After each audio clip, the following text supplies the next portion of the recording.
இன்றைய ராசி பலன் பார்ப்போம். மேஷ ராசிக்கு லாபம் கடன் நடக்காம நம்மளால அது அனைவருக்கும் என் இனிய காலை வணக்கங்கள். இன்று அமாவாசை நன்னாள்.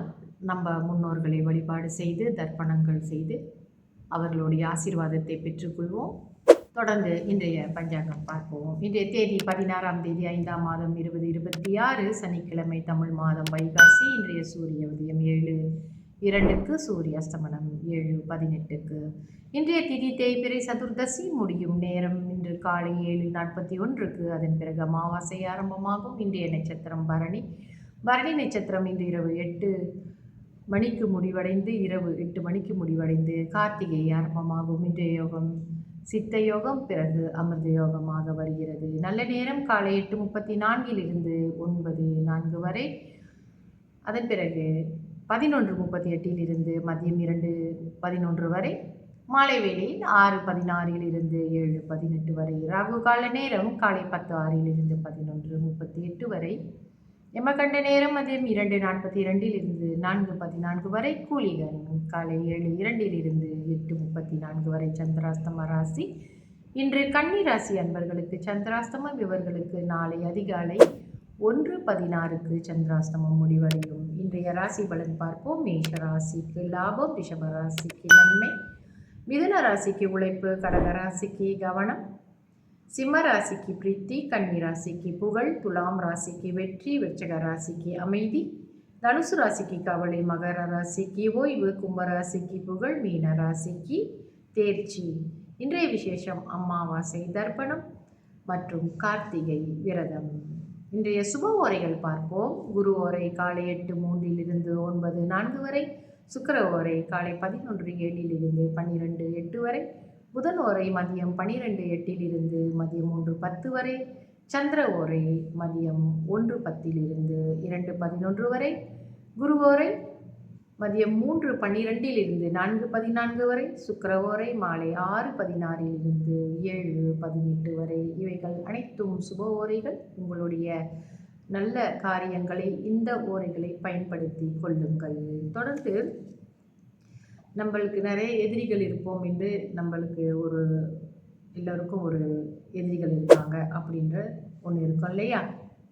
சில சமயங்களில் நமக்கே நாம் எதிரியாக இருப்போம். நாம் செய்யக்கூடிய காரியங்கள் நமக்கு எதிராக மாறும். மனசு நம்மளுக்கே எதிரியாக இருக்கும். அந்த முதல்ல நமக்கே நாம் எதிரியாக இருப்பது என்னவென்று புரிந்து கொள்ள வேண்டும். நம்ம சில தவறான காரியங்களை தெரிந்தும் செய்வது அது நமக்கு எதிர்ப்புத்தனமாக மாறிவிடும்.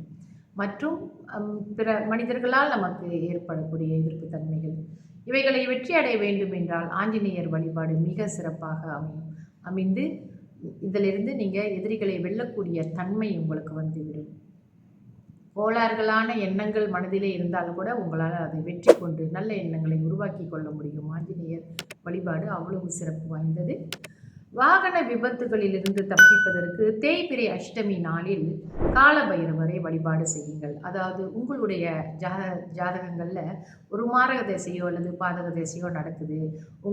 யாராவது ஒரு ஜோதிடர் உங்களுக்கு இந்த மாரக திசையாக இருக்குது, ஏதாவது விபத்து வரலாம் என்று சொல்லியிருந்தார்கள் என்றால் இந்த காலபைரவரை தேய்பிறை அஷ்டமி அன்று நீங்கள் வழிபாடு செய்யும் பொழுது நிச்சயமாக உங்களுக்கு அந்த விபத்து மிகவும் ஆபத்தானதாக விளையாது.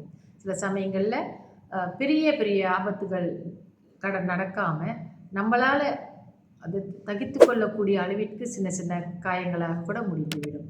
அதே சில சமயங்களில் சில காரியங்கள் நடந்துதான் தீர வேண்டும் என்பது நம்ம விதியில் இருந்தால் அவைகள் நம்ம இந்த மாதிரி வழிபாடுகள் செய்யும்போது நமக்கு ஒரு குடை போல, மழை காலத்தில் ஒரு குடை போல, வெயில் காலத்தில் காலுக்கு ஒரு செருப்பு போல, அதாவது ஏதாவது ஒரு வழியில் நம்மளை அது நம்மளுக்கு பயனுள்ளதாக அமையும். இந்த வழிபாடுகள் எல்லாமே நம்மளை காப்பாற்றும். பூஜா பலன் என்று சொல்வார்கள் அல்லவா, அதுதான் இந்த மாதிரியான வழிபாடுகள் செய்யுங்கள் என்று சொல்கின்றோம்.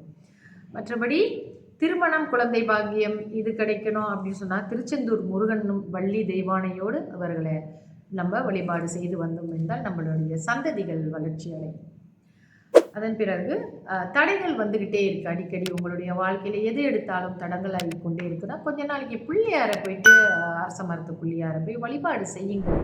மனதார அவரை காலையில் எழுந்து உங்களுடைய காலை கடன்களை முடித்துக்கொண்டு பிள்ளையார் போய் பாருங்கள். பார்த்து அவர் வலம் வாருங்கள், 9 முறை வலம் வாருங்கள். உங்கள் மனசில் நினைச்ச காரியம் நல்லபடியாக நடக்க வேண்டும் என்று பிரார்த்தனை செய்து கொள்ளுங்கள். நிச்சயமாக நீங்கள் எடுத்த நல்ல காரியங்கள் எல்லாமே கொஞ்சம் காலதாமதமானாலும் வெற்றி அடைவீர்கள்.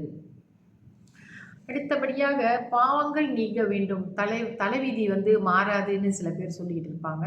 ஆனாலும் நம்மளுடைய நல்ல குணங்களாலும் நம்மளுடைய நல்ல நடத்தையினாலும் இந்த வழிபாடுகளாலும் சிவனை வழிபாடும் பொழுது தலைவிதியே மாறிவிடுகிறது என்று நம்ம நம்பிக்கையாக நீங்கள் சிவனை வழிபாடு பண்ணுங்கள். நிச்சயமாக உங்கள் தலைவிதி மாறும்.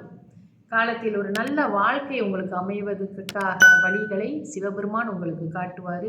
மோட்சம் கிட்டுவதற்கும் சிவபெருமானை நம்பிக்கையோடு வழிபாடுங்கள்.